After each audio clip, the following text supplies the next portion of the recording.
Welcome back and thank you very much for staying with us. This is We on Wild is One. We are glad you're watching. I'm Eric Njoka. The headlines. At least 11 Indian Army personnel are feared missing after a cloud burst hit the lower Harsil area in the Indian state of Uttarakhand. Relief and rescue operations are underway as death toll rises to 4.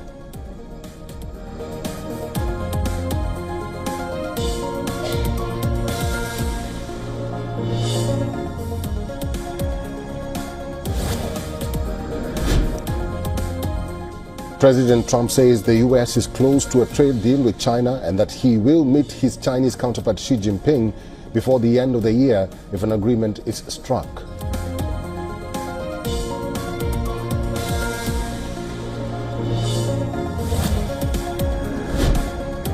Russian strikes across eastern Ukraine kill 6 people, including a mechanic, at a railway station and wounds at least a dozen people, and this according to authorities.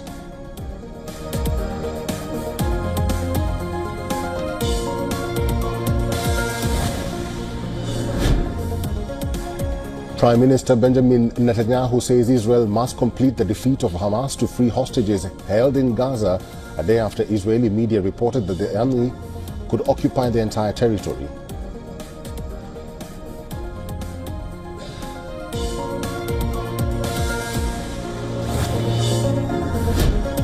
The Philippines and India sign a raft of security deals at strengthening strategic ties between the nations. President Marcos is on a 5-day state visit to India.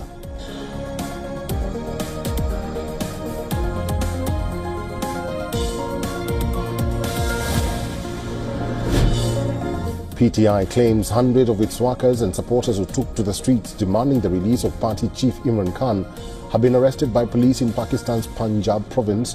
Protests come as Khan completes 2 years in prison.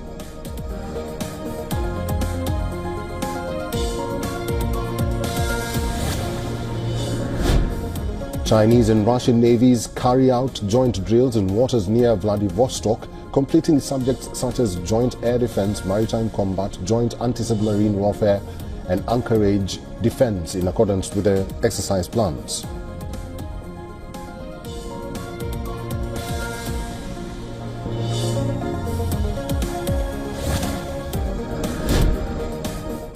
United Nations plastic talks start with calls for states to take responsibility and hammer out a landmark global treaty on combating plastic pollution.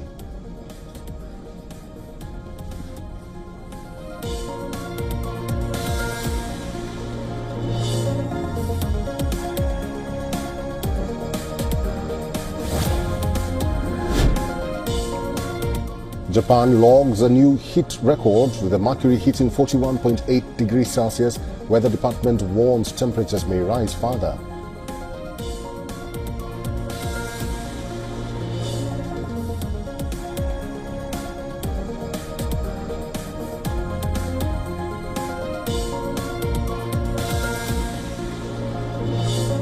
President Trump says he likely will not run for a third term. His response came in response to a question during an interview on CNBC's Squawk Box.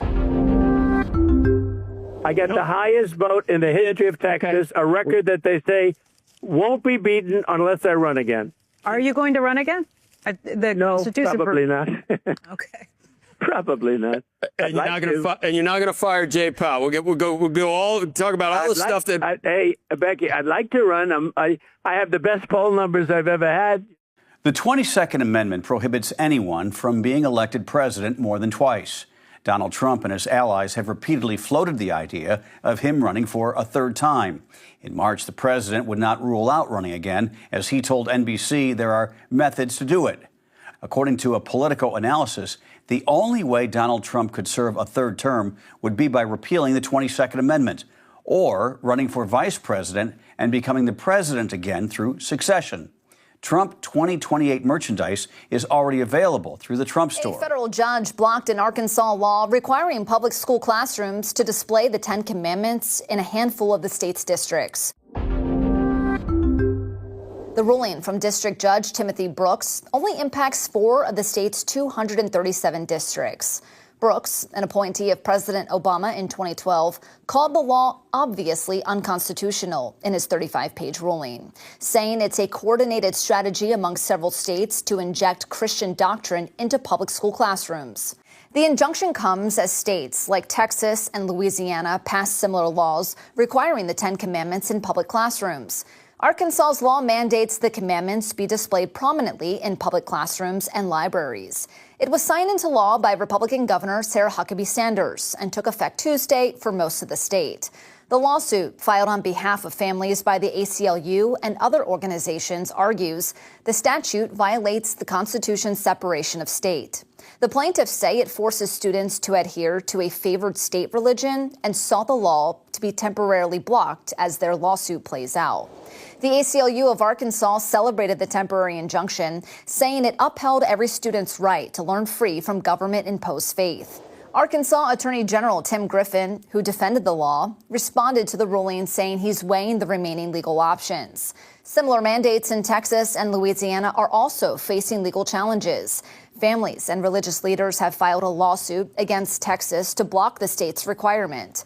Last month, Louisiana, the first state to require the Ten Commandments in schools, had its law ruled unconstitutional by 3 appellate judges. However, challenges to those rulings are expected, and the laws are expected to reach the Supreme Court as the legal cases continue. And now it's time for Vantage Shots, images that tell the story. Hong Kong battles floods amid the heaviest August rainfall since 1884. Trump takes a walk on the White House roof, waving to reporters, and a corpse flower that smells like rotting meat attracts crowds. Finally, we're taking you back in history. On this day in 1963, the US, Soviet Union and the UK signed the Nuclear Test Ban Treaty. It banned the testing of nukes anywhere except underground. The idea was to contain radioactive fallout from testing. In 2023, Russia withdrew from the treaty. We're leaving you on that note. Thank you for watching. We'll see you tomorrow.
Kashi जनपद के धराली क्षेत्र में बादल फटने की अभी सूचना आई है और बहुत तेज गति से मलबा आया है पानी के साथ। हमारा प्रयास है कि इस समय में सभी को जल्दी से जल्दी राहत के काम किए जाएं, बचाव के कार्य किए जाएं। जिला प्रशासन के लोग वहां पहुंच रहे हैं, साथ में हमारी सेना के लोग, एनडीआरएफ, एसडीआरएफ, आपदा प्रबंधन विभाग लगातार कोशिश कर रहा है कि हमारी सर्वोच्च प्राथमिकता है कि सभी को इस समय राहत की जाए, सभी को बचाया जाए और हर प्रकार से जान माल की सुरक्षा की जाए। A massive wildfire in Central California is threatening more than 800 structures. It left at least 3 people injured as it burned through Los Padres National Forest. Officials say the Gifford Fire spans more than 113 square miles. More than 1,900 personnel are battling the blaze that grew out of at least 4 smaller fires. The causes of the fires are under investigation. A warming and drying trend was expected to continue from Wednesday through the weekend, with temperatures up to 90 to 100 degrees on Thursday and Friday. Ranchers could be seen evacuating cattle on Monday as aircraft sprayed water drops on the encroaching flames. Officials said they expected more helicopters to be able to deliver significant water drops on Tuesday, with a drone doing reconnaissance. Plastic pollution is really driving what we call the triple planetary crisis. It's accelerating climate change, biodiversity loss, and polluting every corner of our planet. This is an international problem, and it requires international solutions. The best possible outcome in Geneva is a strong treaty reducing plastic production. It sets a global target and includes mandatory globally agreed national contributions to reduce the amount of plastic that is produced to sustainable levels. The worst case scenario would be a treaty that cuts plastic production outside of the actual agreement so that you essentially memorialize in international law the right of the fossil fuel industry to produce plastic in perpetuity, poisoning generations to come. If population continues to grow and we stop the production of these key materials, plastics, chemicals, or other materials that we're making for society, we're limiting progress for those future generations. So, we definitely want a treaty to address pollution, but what we don't want to do is prevent future generations from having the benefits that we've enjoyed over the last 30 years. We want to be able to provide plastics to future generations, but we also believe we can provide plastics made from recycled plastics and other recycled materials so that, we have a future that's different than the last 30 years. People generally are really outraged about what they see in our open environment in terms of plastic pollution. We're producing 430 million tons of plastic every year. And if we continue as we are, that will go 3 times up by 2060. And of that which we produce, around just under 25 million tons goes into the sea, the aquatic ecosystems. So people want solutions, and that's why it's really important that we don't let this one pass us by.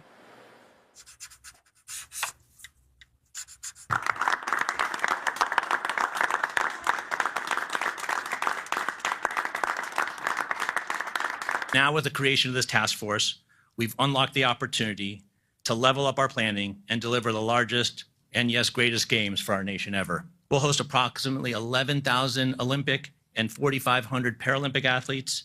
They'll participate in 800 competitions at 49 competition venues. The first time in history, we're going to take the Olympic torch relay to all 50 states.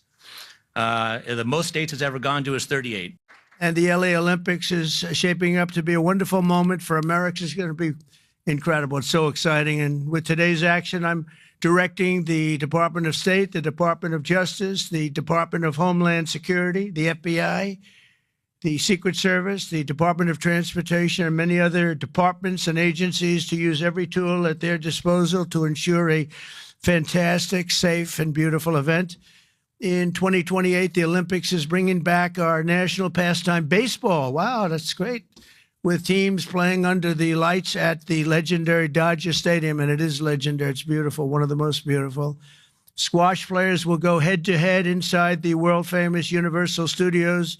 Triathletes will sprint beneath the sun shining down on Venice Beach.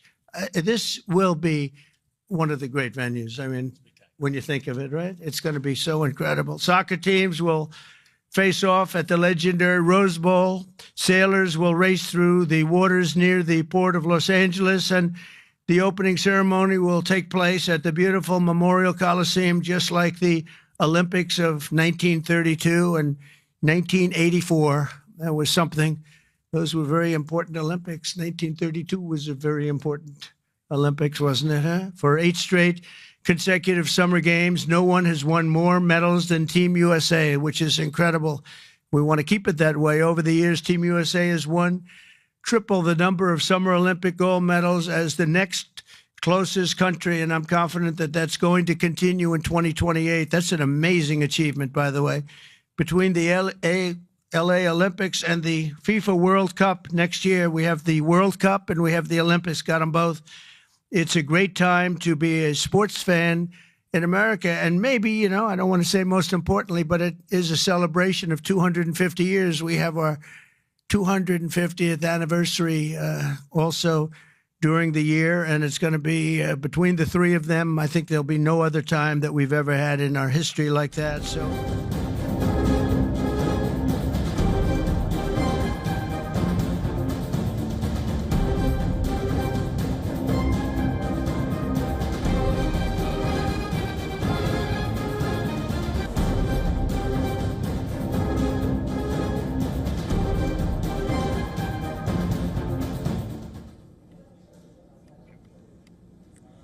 The 25% import duty on Indian goods announced by U.S. President Donald Trump is set to take effect on Thursday. And among the major sticking points in the ongoing trade tensions between the two sides is agriculture, specifically genetically modified seeds, imports of which the United States has been lobbying India to allow for decades. And on Gravitas tonight, we are breaking down for you why genetically modified seeds hold huge political stakes for Donald Trump, why American monopolistic ambitions and the country's aggressive push to enter the Indian agricultural sector are a major factor behind this, and why this entire issue risks giving foreign control over what millions of Indians grow. According to reports, in a bid to appease his voter base, especially those in America's agricultural heartlands, Donald Trump is leaning hard on countries like India to open their markets. American states like Illinois, Indiana, Ohio, rich in corn, soy and wheat, reportedly form the backbone of his support.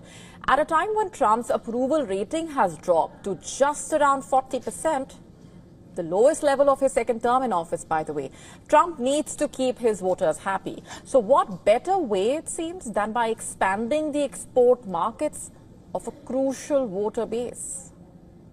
And now the Trump administration has been exerting pressure on India to open up its market, especially to American soybean and maize, which are both almost entirely genetically modified produce. And these products are reportedly backed by powerful U.S. farming lobbies and multinational corporations. And the numbers indicate why it is so important for American agricultural businesses. The exports of American raw soybean alone was valued at around $25 billion, and of maize at around $14 billion in 2024. And if processed derivatives are added, the total exceeds $50 billion. But this is not just about trade, it's also about power and patents. According to reports, American companies have been looking to dominate Indian agricultural markets with the aim of gaining exclusive rights to seeds and crops. India is not new to the issue, of course. The infamous Basmati rice patent controversy had a U.S. firm trying to claim ownership over a variety of rice that has been grown in India for centuries. And that attempt was blocked. But India remains wary of American companies. New Delhi has consistently refused to approve genetically modified food crops for commercial cultivation or widespread import. GM crops pose risks to biodiversity and, above all, farmer autonomy, because genetically modified products are often patented, potentially leaving Indian farmers dependent on U.S. corporations for every planting season. But India is not yielding.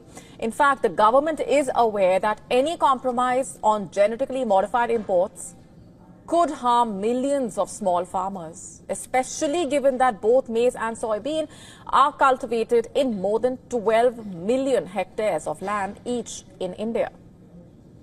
Another issue of giving any kind of leeway is that cheaper U.S. produce could potentially flood Indian markets and decimate local competition. And the concerns are not merely about imports. It's reportedly also about handing over control of Indian farmlands to American corporate interests. As India continues to engage in high-stakes trade talks with America, the time for the implementation of trade tariffs gets closer, and India has drawn a clear line. The onus continues to remain on Trump and his administration. Welcome back. Well, we all know how easy it is to just tap and go when you're at the shops, eh? But while more and more Aussies are relying on their digital wallet, a majority don't want to let go of their physical cards. So what does the future hold for our wallets? For more, we are joined now by Today Money expert Joel Gibson. So, Joel, some people, myself not included, just don't want to throw out the physical card. Why? Look, I'm still wedded to the wallet. This is meant to be an archaeological relic these days. It marks you out as an old person if you carry one of these around. But this research says only 24% of people are actually using digital wallets all the time. In fact, the majority are not prepared to let go of their physical cards. They're using a mix, a lot of them, right? Okay, yeah. But they're clinging to those physical cards, and there are some good reasons why. When you think about it, if I need to give my kids a card to go and buy something, it's a lot easier to give them a physical card than to give them my phone, which needs to be unlocked with my face. If I'm going for a surf, I can put a card in the back pocket. I don't have to leave a phone on the beach. That's true. What if your phone battery goes dead? What if the bank's network goes down? Yes. There's all sorts of reasons. Actually, the physical card won't work then either, but there's all sorts of reasons, practical reasons why I think we're going to see a mix of different ways to pay Are for we some just kind in that demographic that likes that? Because I can't imagine kids going around with cards these That's days. what I thought. But this research actually says that still you've got a majority of Gen Z who are not chucking out their physical cards. They're still keeping them for those rare occasions when they think they might need them. Well, who knows? But they're not chucking them out. 55% of Gen Z, obviously the baby boomers are still very, very much wedded to their physical cards. Right. And who uses digital wallets for every single purchase? Even with Gen Z, it's only 43% of people who use it for every single purchase. So we're going to have a mix of payment methods. And it reminds me a bit of the debate about cash at the moment. Yeah. You know, people saying, when are we going to be 100% cashless? I think that's a long way off because there will always be a group of people who want to use cash either all the time or some of the time, and they should be allowed to, I think, especially for buying those essentials like groceries and petrol and that sort of thing. Excellent stuff. Shifting focus for now, Australia has taken a major step towards strengthening its naval firepower. As tensions escalate in the Indo-Pacific, the Australian government has signed a multi-billion-dollar agreement with Japan for a fleet of next-generation warships. And it's a clear signal, it seems, that regional powers are preparing for a long-term standoff with China. Australia is set to acquire 11 advanced Mogami-class frigates from Japan's Mitsubishi Heavy Industries in a deal worth $6 billion. And it's the most significant defense agreement ever signed between the two sides. Australia's defense minister says the warships already in service with Japan's Maritime Self-Defense Force are equipped with stealth technology and long-range missile systems that are tailor-made for Australia's future warfare needs. Listen to this. Clearly the biggest defence industry agreement that will ever have been struck between Japan and Australia. In fact, it's really one of the biggest defence exports that Japan has ever engaged in. And as I say, it is a very significant moment in our bilateral relationship.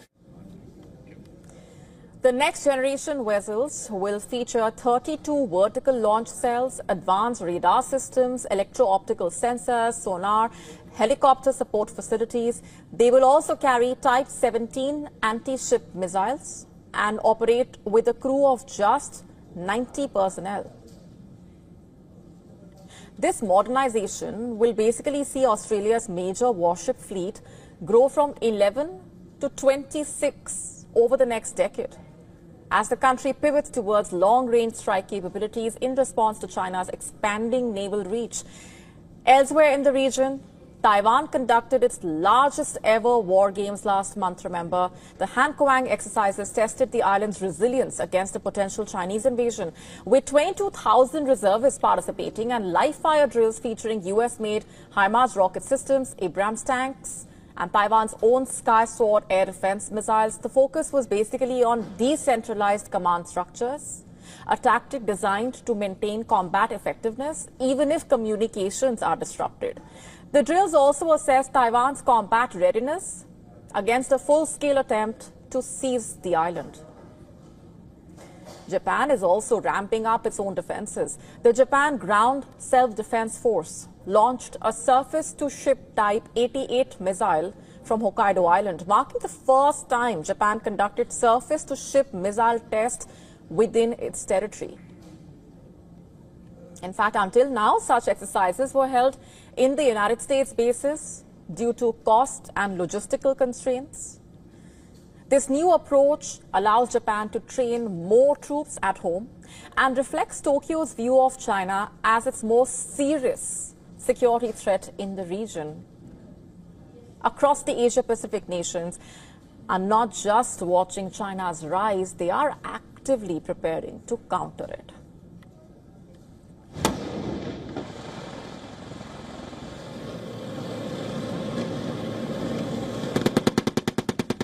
Armed gangs has once again plunged a Haitian community into fear and paralysis after gunmen stormed a local orphanage on Sunday, abducting 8 people, including an Irish missionary and a 3-year-old child.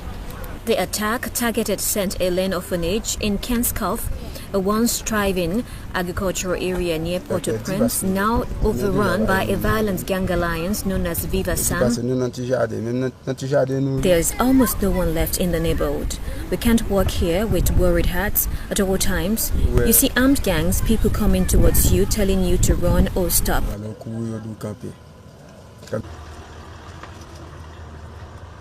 The violence has gripped agriculture in the area, forcing families to flee just when they should be sowing crops.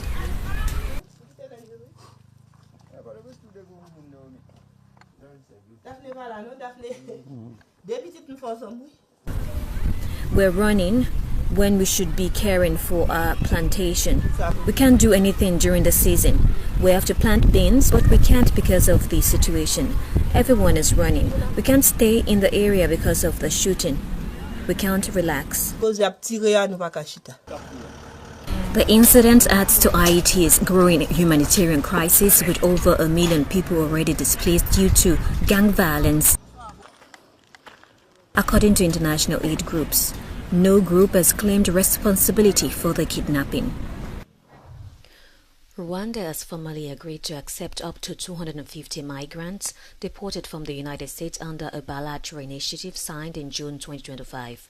Rwandan spokesperson said the arrangement reflects the nation's values built on the reintegration and rehabilitation given Rwanda's history of displacement.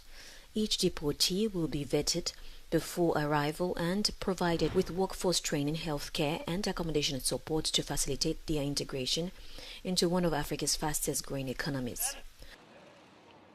Washington reportedly already submitted a preliminary list of 10 individuals for approval.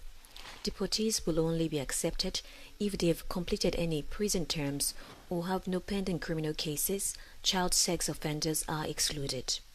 They are not required to stay permanently in Rwanda, and the U.S. is offering undisclosed financial support to Kigali through a grant based on integration needs.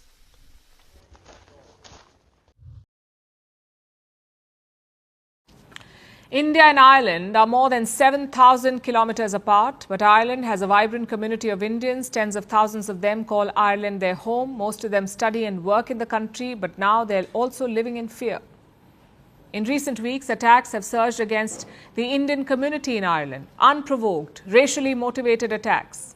Indians have been robbed, stripped, hit, and stabbed. Why is this happening? And what is the government doing about it? Here is a report. 32-year-old Santosh Yadav moved to Ireland from India more than 4 years ago.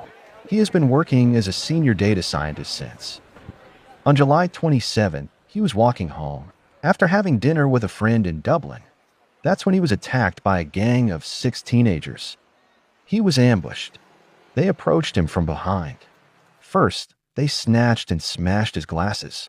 Then they brutally beat him.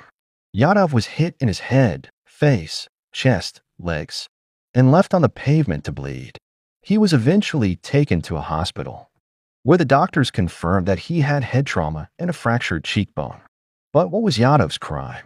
Apparently, the fact that he was an Indian. Because this is not an isolated case. At least 3 assaults on people of Indian origin have been reported in Ireland over the last 2 weeks alone. Recently, an Indian taxi driver in Dublin became the latest victim. Lakhvir Singh was hit twice in the head with a bottle by 2 men who got into his cab pretending to be customers. And last month, a 40-year-old Indian man was assaulted by teenagers. He had arrived in Ireland a few weeks ago with his infant to take up a tech job. Recently, he was accused of a sexual crime. Soon after, he was beaten, stabbed, robbed, and stripped. A local woman intervened to save him and took to social media to counter the lie behind the assault. 3 or 4 cars parked up, maybe 5 or 6 adults and one particular woman, all shouting.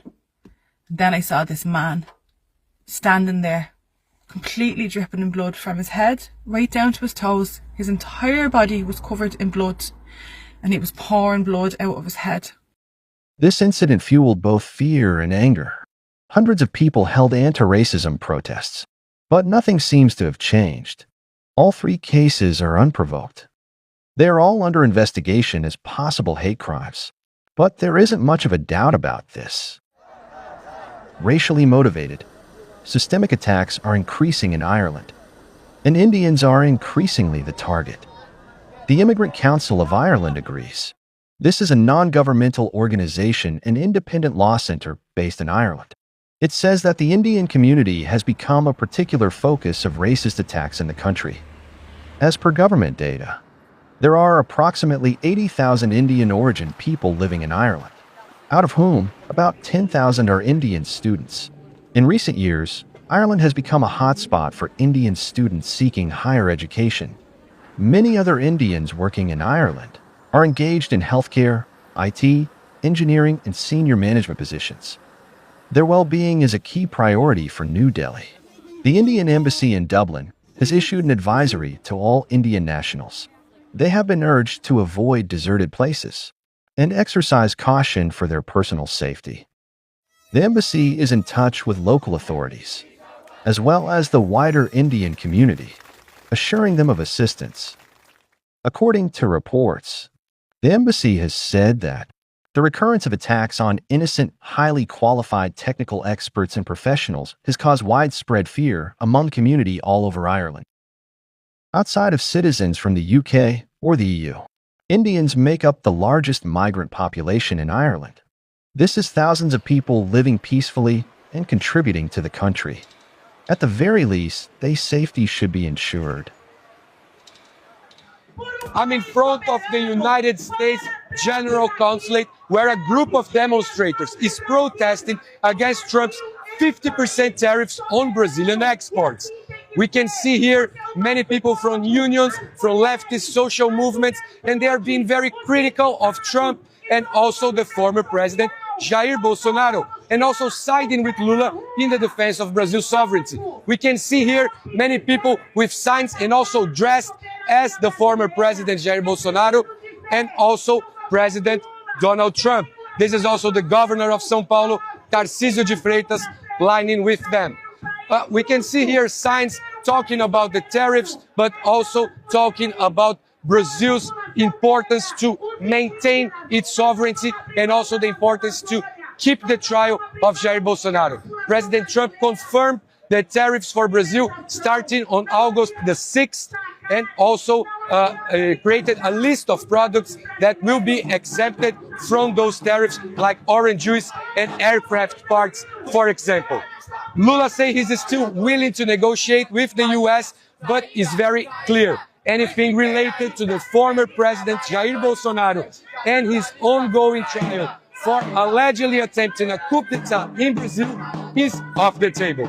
هذه للموت جاية ما بدناش إياها إحنا المساعدة الأمريكية إحنا بدنا الوكالة ترجع تسلمنا للأمانة كانت الوكالة داب دارنا للأمانة أما هيك والله مذبحة أولادنا بيجوا بموتوا أولادنا بيجوا ميتين بيجونا محملين عشان إيش عشان نتفت حمص عشان نتفت بازيلا أي معي ارحمونا يا دول يا عربية زي ما أولادكم غاليين عليكم إحنا أولادنا غاليين علينا مش ابني يصير 25 سنة 23 سنة يجي محمل جاي ياخذ مساعدات روحت بكيلو ونص صبحيه بكفيش الثمن تنفار لو وزعتهم عليهم بيطلع الواحد رغيف يعني قوت أولادنا مش قادرين كمان نجيبه.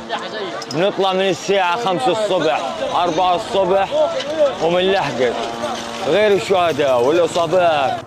Let's get more now on our main story. That reported Israeli government plan to occupy the whole of Gaza. We can talk to our Middle East correspondent, Yolan Nell, who's in Jerusalem. Yolan, what has the reaction been?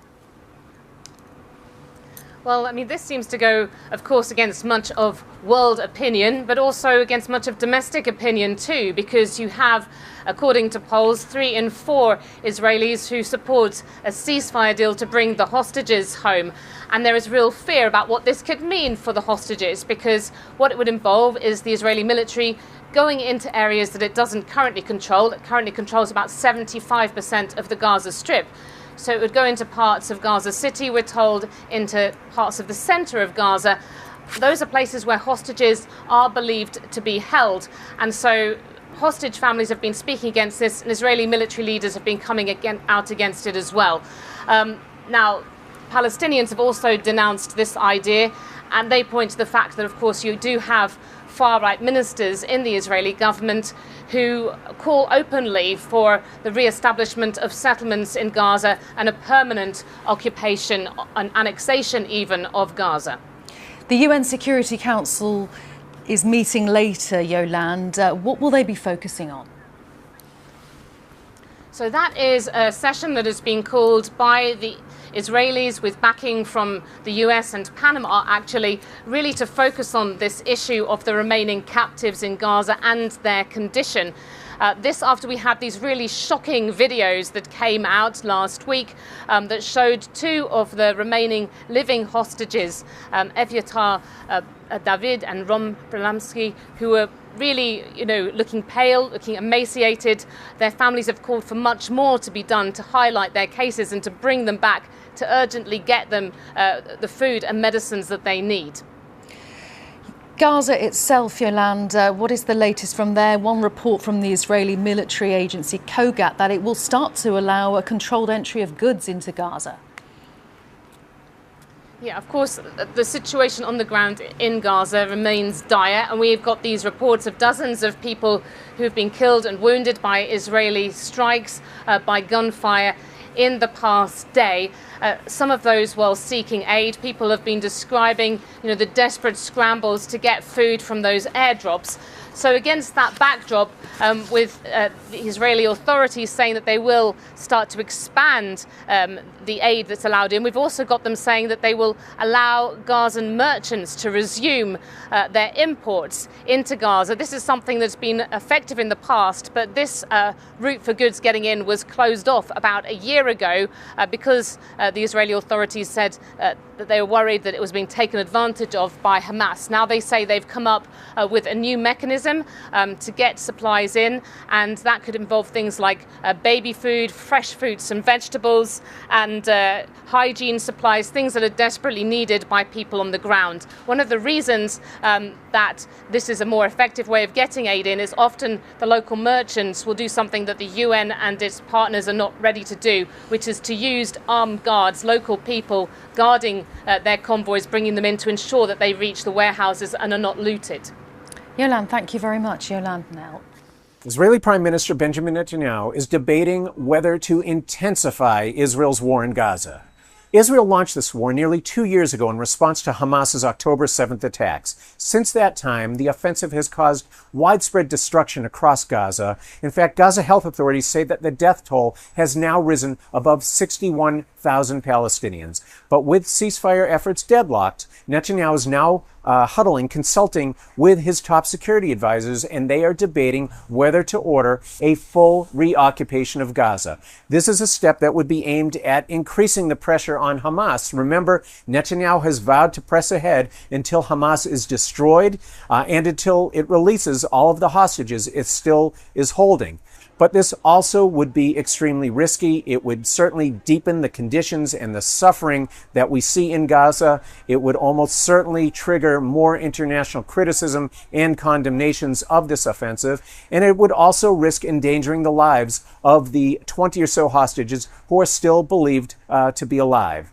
Inside Israel, there's a fierce debate over this step. A number of top retired former military and security commanders have now come out and called on Netanyahu to end the war. They say that this war has run its course. Netanyahu, however, remains unfazed, and he is keeping all options open.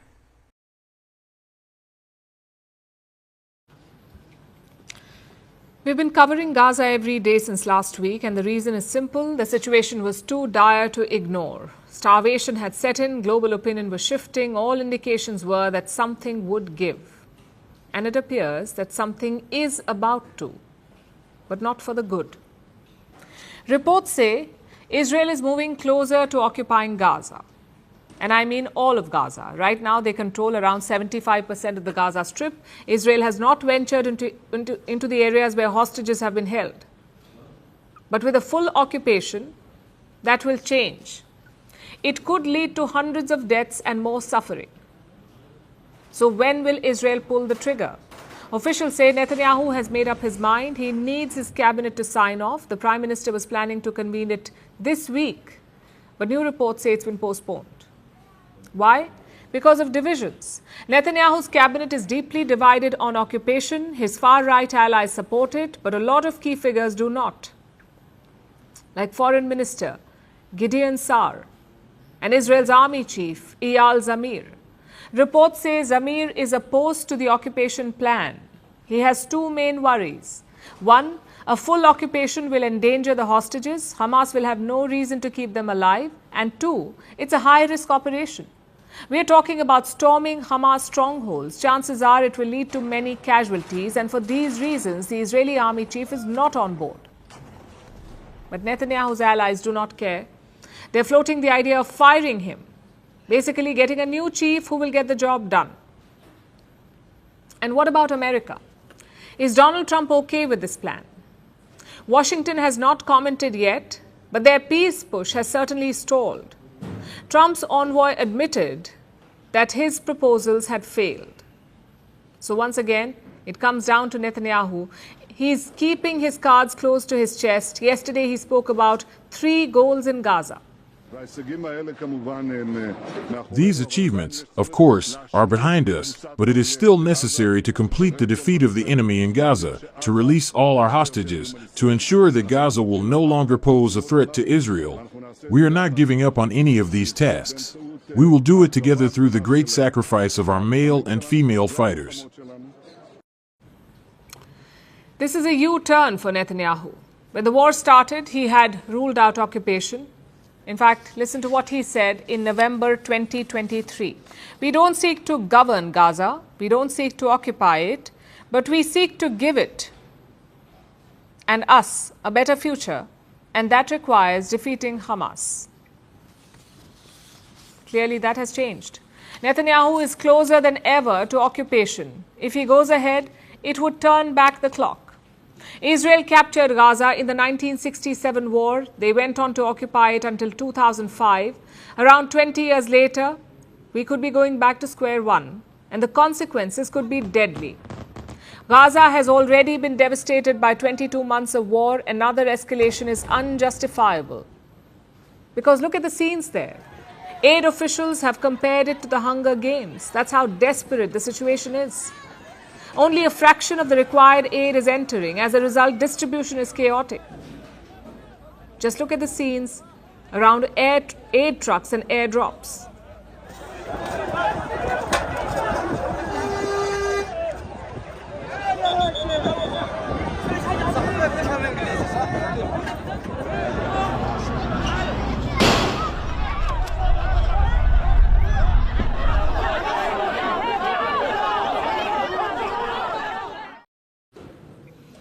It's not just a clamor. Aid seekers are also being targeted. The United Nations says at least 1,000 of them have been killed by Israel. Their army has usually denied it, but new videos expose their tactics. It shows Gazan children fleeing bullets near aid sites.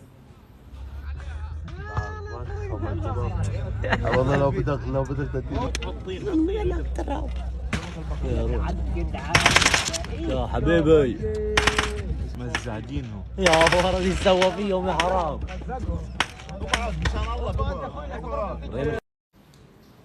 And this is before occupation. Imagine the situation after. Militarily, it does not make any sense, which is why Israel's army chief is not on board. He knows the risk of such an operation. It's almost like abandoning the hostages completely. A much better option is a deal, a ceasefire in exchange for hostages. That's what tens of thousands of Israelis are also demanding. That's also what many in Netanyahu's cabinet want. But the Prime Minister remains defiant. And the world should be fuming at this plan. Just think about the audacity. Your allies recognize Palestine. Most of the world asks you to cease fire. Your top ally criticizes you for starvation. And how do you respond? By planning to expand your operations. It shows that Netanyahu does not care about global opinion. Frankly, he doesn't seem to care about Israeli opinion either. It's a non-stop march to more war and deaths.